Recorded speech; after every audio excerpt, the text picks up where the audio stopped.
তুমি কি করছো? দাও আমাকে তাড়াতাড়ি। এখানটা একটু কেটে দিলে এই জুতোটা আমার পায়ে ঢুকে যাবে। এই জুতোটা আমি খুঁজেই পেয়েছি। এ কি, তুমি আবার কি করছো? এরকম করো না, দাও এটা আমায়, দাও তাড়াতাড়ি।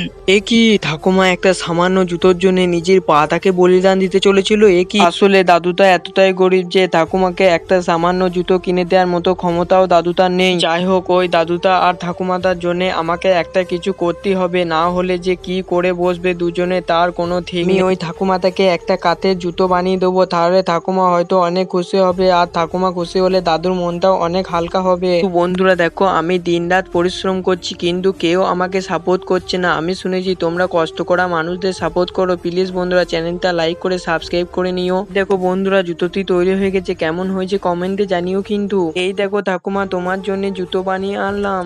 আরে চিন্টু, তুই তো আমার জন্য খুব ভালো জুতো বানিয়েছি, আমার খুব পছন্দ।